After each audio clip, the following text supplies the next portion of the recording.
A gente quer saber se é do escopo do papel do coordenador avisar que o colaborador está com mau hálito.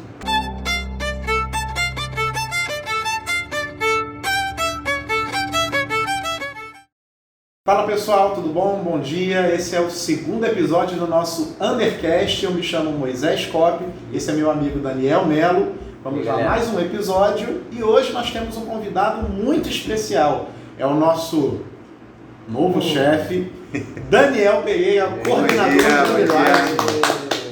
Nosso novo coordenador. Isso aí. Ele tá nem um pouco nervoso, né? Tá nervoso não. Gente, ele super tá natural. muito nervoso aqui. Já bebeu uns 3 copos A d'água. gente tá dentro aqui da sala 1, tô proibido de fumar, então. Mal sabe ele, né, que quem tá mais nervoso é quem vai entrevistar e não quem vai ser entrevistado, né?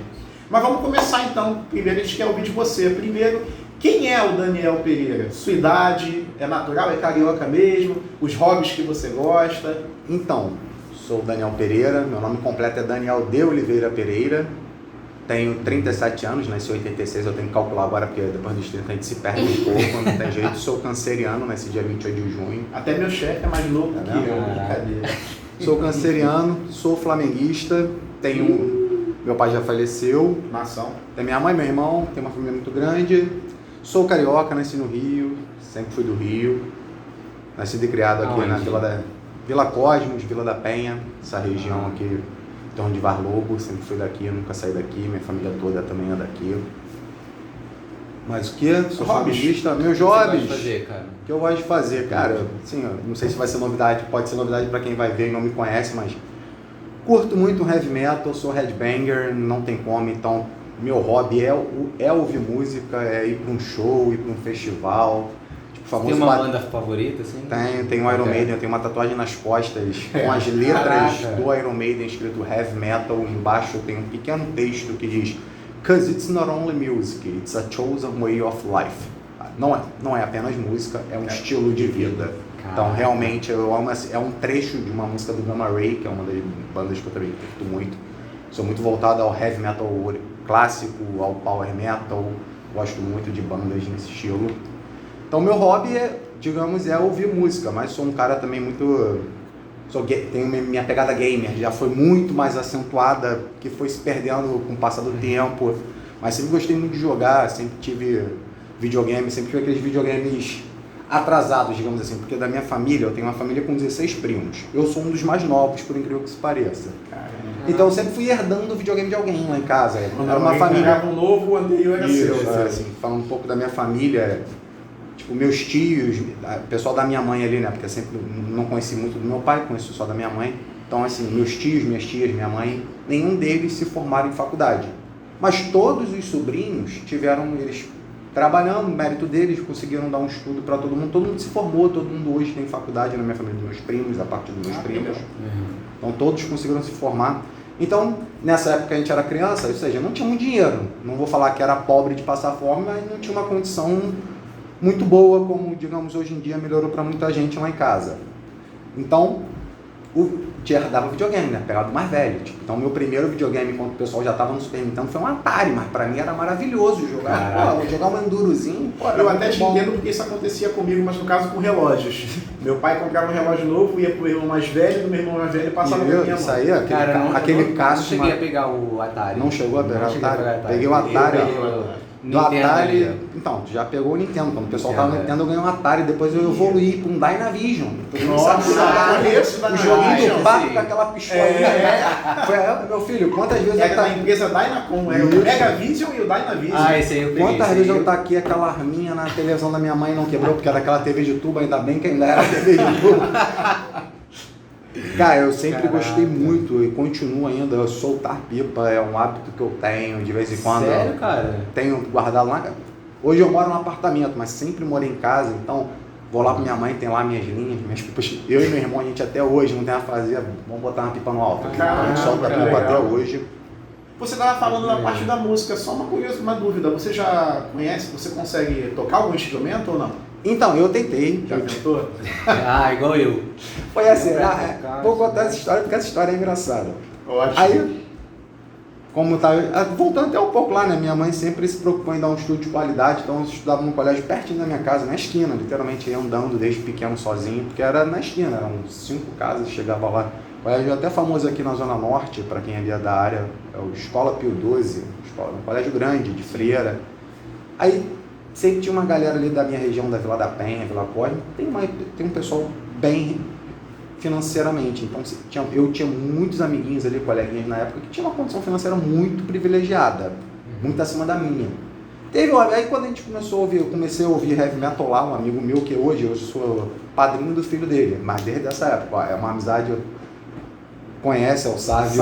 Então, foi ele que me influenciou, ele que foi a primeira pessoa lá do grupo a ouvir o Iron Maiden, ouvir um heavy metal, então o grupo de amigos acabou um influenciando o outro em certas coisas, na música foi assim, então a primeira vez que eu ouvi heavy metal eu tinha 11 anos de idade, tu dá aquela ouvida, não entende, mas o tempo vai pegando, mas aí no meio dessa história tinha um amigo nosso que tinha uma condição financeira muito, mas muito alta.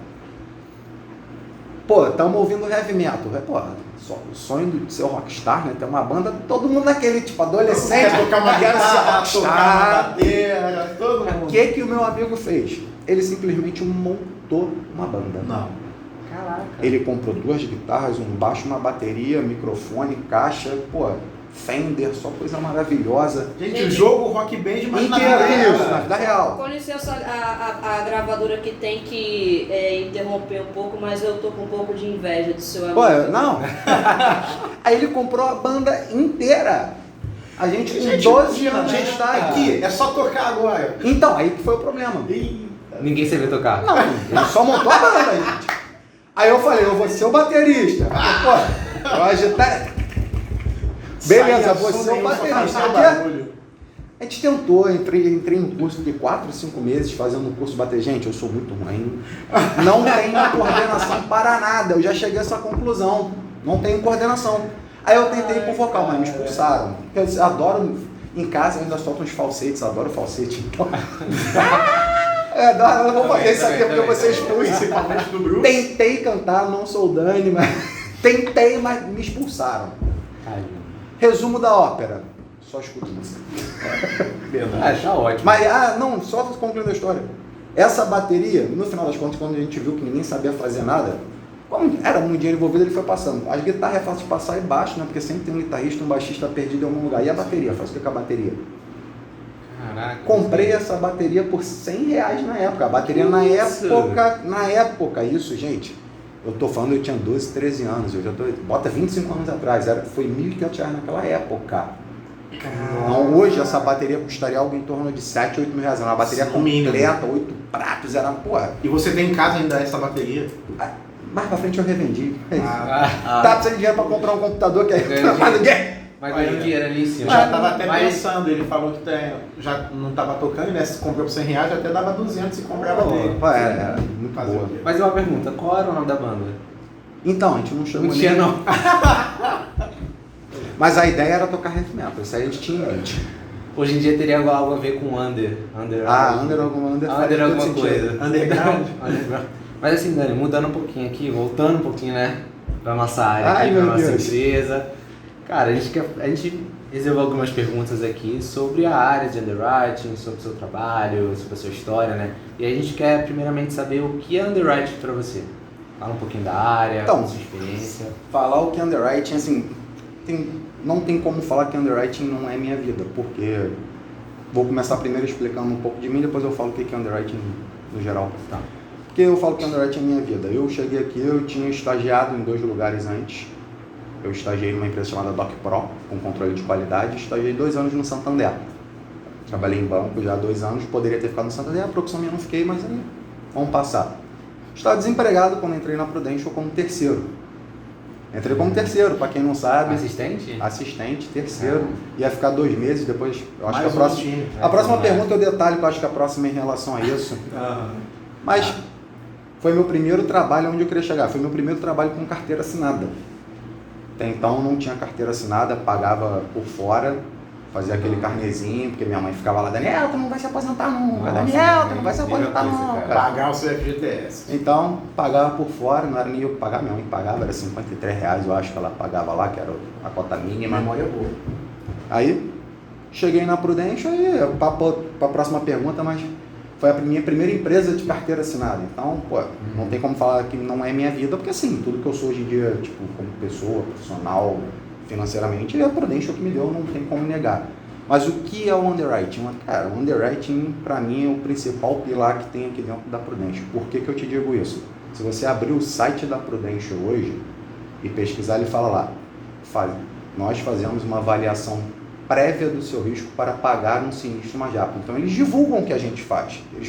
Para comercializar, para ficar bonito para o mercado, eles citam a gente. Não fala ali. Antigamente, eles falavam que eles tinham um underwriting. Hoje em dia, eles não falam que tem um underwriter, mas que tem uma análise prévia, que somos nós. Sim. E além disso, da empresa divulgar o que a gente faz como referência, nós somos o pilar de sustentação da solvência, do dinheiro que entra aqui nessa empresa. Porque se a gente começar a analisar errado, deixar passar risco errado, uma hora vai bater ali em benefícios, a empresa corre risco de quebrar. Então, a gente precisa fazer uma subscrição muito boa, que é o que a gente já faz, sempre fez, para poder manter a solvência aqui da empresa. Senão a empresa... Como se a nossa área fosse o coração, né? Nós somos, empresa, total. Né? Nós somos. Aí eu já ouvi falar que o underwriting é o coração aqui de operações. Não, é o coração da empresa. A gente faz essa empresa aqui andar. Sim. A gente tem uma importância gigantesca. Eu adoro uma frase que eu não lembro de onde que eu ouvi a primeira vez. O underwriting é o dono do risco. Sim, eu sou o dono do risco. Então, se eu sou o dono do risco é o que decide a empresa, eu sou a empresa. Então, esse é o sentimento que eu tenho. Sim, nós somos um dos pilares fundamentais de tudo aqui na empresa. Então, de aceitar o risco, de dar a decisão, como até para uma divulgação, um marketing que a empresa faz. Você até chegou a responder um pouquinho da nossa próxima pergunta, que é para saber como a sua história na Prudential começou. A gente até já entendeu. Mas e o que você vê assim do Daniel, desde quando você fez o processo seletivo até hoje, como novo coordenador de underwriting? Eu já contei isso para algumas pessoas. Me perdoa RH, mas eu nunca fui entrevistado por ninguém para entrar aqui na Prudential. Você não foi entrevistado? Como assim? Eu nunca fui entrevistado por ninguém. Como assim? Te chamaram na rua, vem cá e... Vamos regredir. Acabou meu estágio lá do Santander, estava desempregado. Uma das minhas primas conhecia uma menina que trabalhava na Manpower na época. Lembra que eu entrei, era terceirizada, fui terceirizada da Manpower, ela era do RH da Manpower. Ed Miller Gouveia, era o nosso terceiro aqui dentro. O W só tinha um terceiro, me quebrou o braço. Ah, eu lembro disso. Ele entrou pelo INSS e ia ficar 2 meses fora. Ou seja, que a empresa se movimentou, pediu um terceiro para ficar 2 meses e tchau.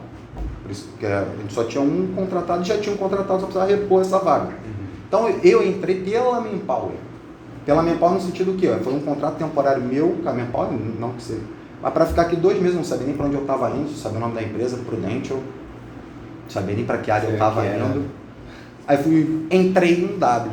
Porra, era para ficar 2 meses. Aí fui ficando. Ou seja, mas nesse momento eu não fui entrevistado por nada. Como eles queriam uma reposição, não dá tempo de entrevistar, porque eles queriam para ontem. É só para você chegar, eu cheguei, era para ficar 2 meses e meter o pé. Então fui ficando. Cara, mas chocado que você não fez entrevista com ninguém. Não. Como assim? Rodrigo Souza. Não fui entrevista. O Souza, eu falei Rodrigo Souza porque o Rodrigo Souza era o coordenador da área nessa época. Sim. Mas não foi entrevista. Tipo, eles pediram a vaga, provavelmente foi assim, pediram a vaga pra Manpower. Manpower mandou quem tinha. No caso era eu, porque a menina falou, Ju, já te conhece. Teu primo não tá desempregado? Tô aqui por contrato de 2 meses, quer ficar? Mas foi exatamente isso. Bota ele lá. Caraca, show. Aí quando eu cheguei aqui, quem fazia a função do administrativo, mas não era administrativo, era o Diogo, nosso outro coordenador.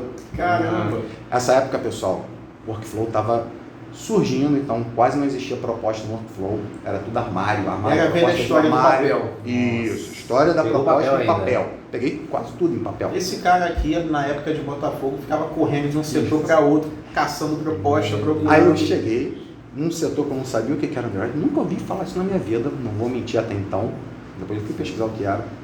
Aí eu falei, pessoal, sou o Daniel, o que eu faço? Vai ali no Diogo, foi eu no Diogo, né? Diogo, coitado, ele estava treinando para Speed, fazendo aprovação, ajuste, RME, imagina isso tudo em papel. E tendo que achar as Muito bom propostas, saber. eu consulto W. Muito bom Na época saber. Quer existia dizer que o consulto Diogo W. sabe fazer aprovação. Na Deixa época, o compensation e o na fechamento época chegar. era o consulto W, então ainda tinha que pegar aquela caixa do consulto e botar certinho para cada um. Então, assim, era 300 mil atividades que ele tinha que se virar. Eu falei, Diogo, o que eu faço? Ele, cara, vai no armário e procura a proposta. Tipo, era assim. Eu falo, pô, Diogo, tu não me ajudou muito nessa época não vou negar. O que tu tá me ajudando hoje, naquela época, pô, acho que tu tá pagando atrasado hoje. Caraca. Porque assim, vai lá no armário e procura. Mas, pô, nunca tava no armário, cara. Nunca. Então, foi sofrido. Que loucura, mas mano. desenvolvi uma técnica assim na minha cabeça que funcionava. Então, eu conseguia localizar as propostas muito rápido. O Souza, tem um detalhe, o Souza nessa época estava de férias, ou estava ausente por uma semana, não lembro muito bem o motivo, então ele apareceu, eu já estava contratado. Já na Disney, né? Não é possível. Me volta o Souza. Aí se apresentou e tal, todo mundo sabe como é que o Souza é, né? No sentido animado. Aí ele chegou assim, né? Só vi aquela mensagem. Eu falei, tá, aquele cara ali é meu coordenador, beleza. Já conheci o William como gerente, né? Porque era todo mundo na mesma sala, era uma sala de UW, vamos ficar sentado junto. Aí, pô, e vem o Souza, na primeira leva dele, ele me pede mais 10 propostas. Beleza, vou achar aqui as propostas. Deu 5 minutos, fui eu, com um bloquinho lá, as 10 propostas na minha do Souza. Ele olhou pra mim assim, já? Eu falei, já. Ele, como é que tu achou isso tão rápido? Ninguém acha isso aqui tão rápido, não. Eu acho que foi ali que ele falou, opa, esse cara aí... Eu quero esse cara. Foi assim que ligou a luz dele, né? Eu falei, pô... Aí foi essa minha história, fui ficando e tô aí até hoje. É isso aí. Que legal. Então, Dani, tem algo que você criou ou você fez na Prudential que mais impactou a companhia, assim, em toda a sua carreira? O que mais você tem mais orgulho aqui do que você fez? Tem o que eu fiz e tem o que eu tenho mais orgulho, é diferente.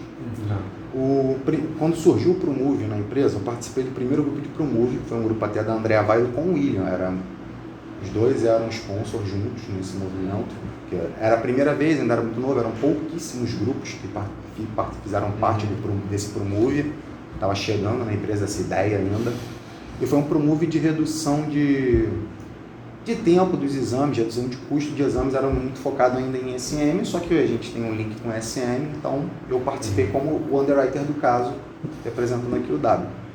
A ideia, hoje, o que a gente tem da cotinina, ser apenas 25%, essa ideia veio de mim, de um estudo que eu fiz, até já estava fazendo antes desse ProMove, e eu trouxe para dentro do ProMove para o William e para a Andrea. Eles falaram, cara, é aqui que a gente vai trabalhar, porque aqui tinha uma redução de cycle time, porque, pô, a cotinina é um exame ruim de se trabalhar até hoje. E até demora porque muito fica pra ficar isso, é um pronto. exame lento, tem uma média de 14 dias, às vezes não é feito nem no Brasil, ele vai para fora, por isso demora, tem vários detalhes, é um exame ruim de se trabalhar para esse cycle time, em tudo, em preço. Então, quando eu mostrei para eles, eu fiz um estudo nessa época do ProMove, foram 2.700 aprovações em super preferencial ou preferencial. Então, todos tinham cotinina. Aí, meu primeiro ponto foi levantar na proposta eletrônica quantos desses casos a resposta foi sim para fumante. Na época desses 2.700, eu lembro até hoje, eu acho que 42 ou 43 pessoas responderam sim. Então, esses eu sei que já são fumantes. Então eu falei, tá, esses aqui faz sentido até fazer a cotinina, mas eu já tenho a resposta. Falei, vou estudar os outros. Peguei lá 2.300 outros candidatos, abri de um a um o exame de cotinina, que eu já sabia que a resposta era não, para ver o que dava positivo. Desses 2.300, apenas 3 deram positivos, ou seja, mostrei para eles que não fazia sentido. A gente podia assumir o que a pessoa falava que ia dar no mesmo. Não ia ter dar um impacto assim significativo. Aí a minha ideia era acabar com a cotinina. Eu queria não fazer, usar a resposta do sim ou não para o fumante e seguir. Aí o máximo que a gente conseguiu de flexibilização com a Múnica foi o 25%. Então esse movimento todo veio desse ProMove, o crédito vai para o ProMove, mas foi uma ideia, um trabalho bem árduo que eu tive de abrir de uma a uma para ter noção do tamanho desse estudo. E a gente está aqui há anos e não sabia disso. É porque foi dentro de um ProMove. Sim. E assim, mas o que eu mais me orgulho aqui, assim, não querendo puxar sardinha, porque agora eu sou coordenador para mim mesmo, mas assim, eu tenho muito orgulho, já falo isso já há bastante tempo, porque todos vocês aqui, eu falo vocês, o Dani, o Moisés que estão aqui, os demais ali também, acho que todos ali, pós minha geração que eu digo pós 2013, eu acho que eu treinei todos aqui dentro e todos fazem um trabalho assim, de excelência no underwriting hoje. Todo mundo aqui é capaz de fazer o underwriting muito bem feito, como a gente já faz, e todos passaram pelo meu treinamento. Em algum momento eu treinei algum de vocês. E hoje, assim, casa muito esse meu pensamento com a minha nova função de coordenador. Sim. Porque eu já treinava vocês, agora eu quero capacitar cada vez mais o profissional como um todo, não só como subscritor, como pessoa, como profissional. Então, o meu orgulho é esse, já ter treinado todo mundo que está aqui dentro. Isso é legal, até porque se você para para pensar, cada um foi plantado, você ajudou a regar por conta do seu treinamento, e hoje numa posição de liderança você consegue ver o crescimento, né? Porque você fez parte dele. Perfeito. Sim. Agora vamos saber o que você espera sobre esse novo cargo de coordenador. Deixa eu tirar o... Mas antes de perguntar isso, você já tinha pensado sobre essa possibilidade algum dia de vou ser um gestor, vou fazer parte da gestão? É água, tá, Vídeo? Não, o chopp ainda não. Estão me cobrando um chopp aqui pela nova função, né? Faz parte. Quando eu cheguei a sênior, a Ju veio para mim, a Juliana Alves, que foi o primeiro undercast, essa antiga gerente. Ju, te amo. Não, agora sério. Quando eu fui a sênior, quando você chega a sênior, nossa carreira até então é uma carreira em Y. Não sei se todos sabem como funciona a carreira aqui do underwriting. Especialista ou coordenação? Isso, quando você chega a sênior, você tem dois lados para seguir. Ou você vira especialista, que nem o Vinci e o Souza, ou você vira coordenador, que nem o caso do Diogo. Na época, a Juliana também. A Ju, por ser a minha coordenadora, ela precisava ter uma sucessão. Sim. Então ela tem que preparar um sucessor. O nosso sênior na época era o Caio já tinha se posicionado, quero ser especialista, não quero ir para o lado de coordenação. Então a Ju precisava de um sucessor. Então quando eu vou a sênior, eu já vou a sênior tendo que ser o sucessor dela, porque não adianta ela puxar um sênior para ser outro especialista, e a sucessão? Sim. Fica um buraco no Y, fica uma perna do Y aqui faltando. Então desde que eu fui a sênior, eu já vou com o perfil ser trabalhado para uma sucessão de coordenação, uma sucessão de cargo. E aí, lá naquela época ela já tinha pensado nisso? Desde sempre. O movimento, a peça ali, o xadrez, aquela peça de xadrez já é movimentada pensando no movimento futuro. Então, naquela época eu já sabia que se a Ju saísse, se alguém saísse, se ela se locomovesse mais para cima, se abrisse uma vaga, o possível, não que seria eu, mas o possível, a possibilidade, sou eu. Então, ao longo dos anos, a Juliana vai trabalhando muito minha personalidade, que era um pouquinho agitada, principalmente um pouquinho diferenciada, né? Claro. Não, mas, vai com o tempo melhorando, até vai lapidando, vai mudando. Até porque a gente tem o Adriano, que é um diretor novo, não me conhecia, para quem não sabe, eu fiz uma entrevista com o Adriano, não sei nem se eu posso falar no vídeo. Mas... Pode. Fiz uma breve entrevista com o Adriano para o cargo de coordenador. Acho que muita gente estava aqui, o pessoal viu entrando na sala com o Adriano, com a Fabrícia. Lembra que eu te mandei no Teams perguntando se você era coordenador? Muita gente eu mandei porque você estava indo para a sala 2 de repente, um dia antes, voltando meio nervoso assim. Então, como muita gente viu, acho que não tem problema falar, então... O Adriano foi o primeiro a me entrevistar aqui na empresa, lembra? O Adriano me entrevistou. Foi entrevistado logo pelo diretor de criações. Então, tudo aquilo que a Juliana foi montando, eu fui promovido a sênior, se eu não me engano, gente, outubro de 2018. Foi quando eu cheguei aqui. Não foi? Foi por aí. Foi logo, no Ou mês seja, seguinte, a gente está falando de quase 5 anos e meio, praticamente. Então, foram 5 anos e meio a Juliana me preparando, um treinamento, né? Vai corrigindo isso, vai corrigindo aquilo, vai preparando. E, não foi só chegar e movimentar. Passei por uma entrevista com um diretor novo. Ele não sabe quem é o Daniel, como, o William, a Juliana sabe. Todo mundo que já está aqui há mais tempo sabe quem é o Daniel. Então, sim, foi muito importante todo esse período de maturação, digamos assim, para chegar no dia, tá apto e tá preparado para um novo desafio. Que, assim, eu acho que está na sua pergunta, né, o que eu espero. Isso mesmo. Calma, a gente vai chegar lá. Mas assim, eu sei que você está num cargo novo, né? Tá começando agora, né? Mas a gente quer saber assim, quais são os seus objetivos para os próximos meses, se você já está pensando, ou próximos anos, o que você está pensando, o que você está esperando, fala um pouquinho. Então, eu sempre fui um cara, não postergo o trabalho, procrastinando, chegou para mim, eu tenho que resolver, eu tenho que entender. Assim, chegou muita informação nova que eu nem imaginava que sonhava. Não sonhava que existia aquilo ali. Então, respondendo a sua pergunta, nesse momento eu estou querendo me entender como coordenador, no sentido que eu tenho uma equipe, eu tenho que agora entender como atuo com essa equipe, e eu tenho o comercial ali inteiro praticamente, que são 1.500 também que me acionam. Fora todas as outras áreas, esses nichozinhos, as coisas. É um momento para você equilibrar. Então, nesse momento, assim, te respondendo, nesse momento eu estou procurando o Daniel coordenador, sentar ali com calma, entender sistemas, que são sistemas que eu não tinha acesso, sistemas que eu preciso ter, são informações que eu preciso compreender, que eu preciso estudar. Acima de tudo, são pessoas. Deixou de ser o Daniel subscritor, que é aquilo ali analítico, aquilo ali bem preto no branco, digamos assim, bem direto, que eu abro o manual desse... Não é mais assim, são pessoas, todo mundo aqui tem emoções, reações diferentes. Então, e eu sempre tive gestores aqui muito presentes e importantes na minha vida do Souza, no seu momento inicial. Brevemente o Joe, acho que eu fiquei com o Joe 3 meses, e a Ju por um longo período. Então, eu tenho gestores que fizeram muito por mim aqui dentro, e o mínimo que eu espero nesse momento com a minha equipe é poder retribuir tudo que já fizeram por mim. Devolver agora para eles o que eu recebi, digamos assim, como gestão.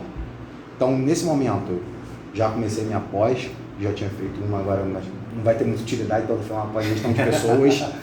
Ter tipo, conhecimento demais nunca atrapalha. Que nem a economia. Eu cursei economia por um período também, mas acabei largando. Aí eu gosto. Ele deve ter visto o primeiro Undercast, né? Que ela falou, gente, não faço economia, não tem futuro. Não, eu larguei no meio do caminho mesmo. Mas é outra coisa. Economia... Acabei me formando na ADM, mas já comecei agora a pós-gestão de pessoas.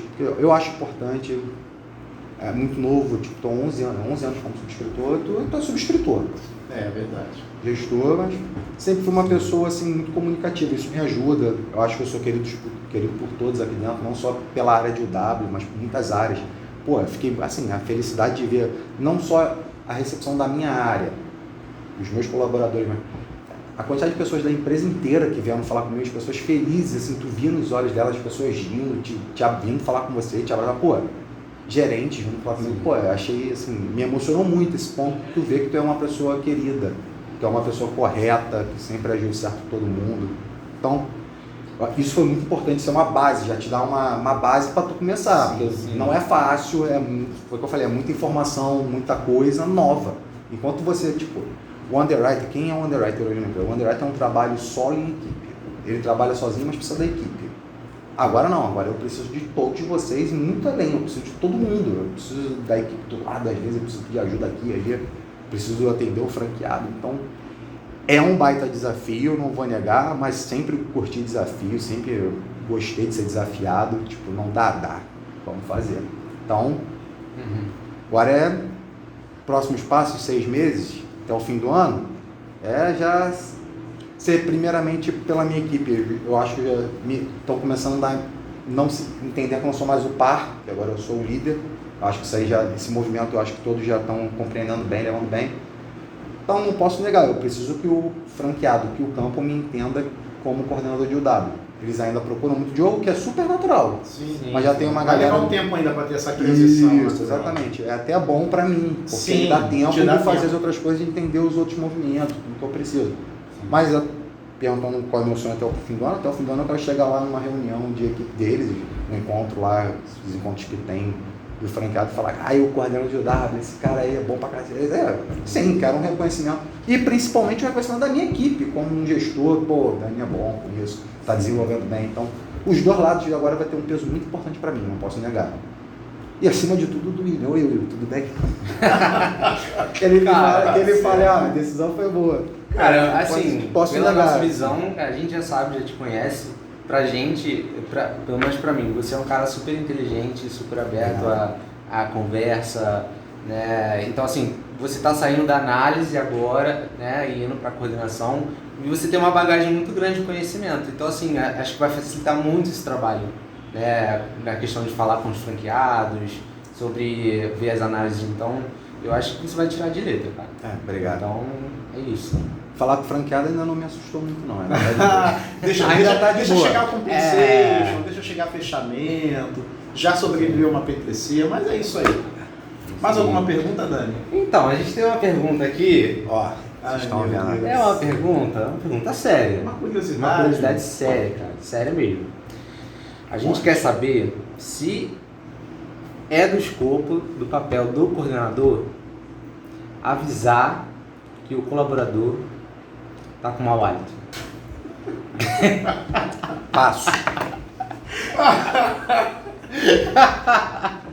E aí? Higiene pessoal é higiene pessoal, não é função do coordenador. Ótima resposta, gente.